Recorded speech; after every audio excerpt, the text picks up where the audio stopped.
Hey guys, this is not my normal YouTube video. Just had a real life thing, so I was just gonna share because I was like, this is actually a good teacher thing to put on YouTube. As a teacher, we have a lot of kids, especially at my school. We have a small school that is very poverty high, and we have a lot of kids that go without at school. So as a community, we're really good about getting their needs met as far as like we find out what they need. If they don't get enough to eat at home, we make sure we send them home with food. But you really don't know what kids are going through until you talk to them. So I've had a couple kids this past week that have had a hard time at their house. And spring break was really hard on them because they were home all week and they were not at school. Which I feel bad because I'm thinking, how do they make it all summer at their house? And just different situations. I mean, nothing too severe, but just enough to make you think about what's going on in your own life and the stuff that you get to do that other people don't get to experience, and having empathy for people. One of my buddies that's a janitor here at the school, she came in and her 2-year-old granddaughter has a rare form of blood disease. And so she's getting a bone marrow transfer as we speak. She started at 3 a.m. this morning. And it's 9 a.m. right now. And it's a long, tedious process, and I don't understand it all. But I just know that her 2-year-old grandbaby is in the hospital, very sick, and she's at work. And so we need to have empathy for her. We need to have empathy for people every day that we don't even know what they got going on with their life. We need to have empathy for our administrators, even though sometimes they drive us crazy.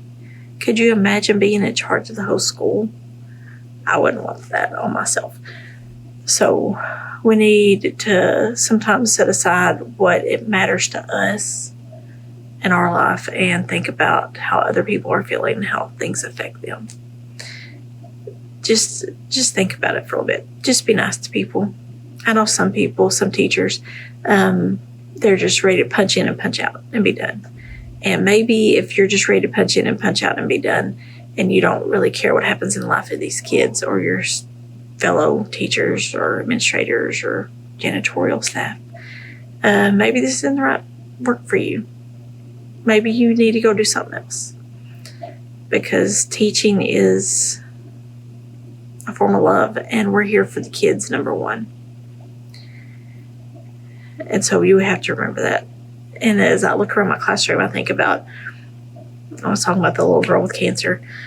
One of my buddies that I used to teach with, I taught with her in a little subdivided room before we built our new addition onto the school. And me and her were in there together by ourselves, the only 2 teachers down there, for 4 years. And so we taught every day. We taught hours and hours and hours. I loved her. And we built our new building. So our rooms got separated. So she'd still come in every day and talk to me for a little bit. And there's a spot on the floor that I walked by. And it's the spot that she told me that she thinks she has breast cancer. And that was 5 years ago. And so now every time I walk past that spot in the floor, and I have to walk past it every day at school, I think that's where I was standing when she told me she had breast cancer. And she died 4 years ago. When she finally went in, she knew it was too late. She knew it was too late when she was telling me. And she knew, she goes, I know they found something because I've been aching for about 3 months now. She said, I've known from the start that I had it. And she knew. And we talked about everything that day in that spot. So her kids went through school. They're still in school right now.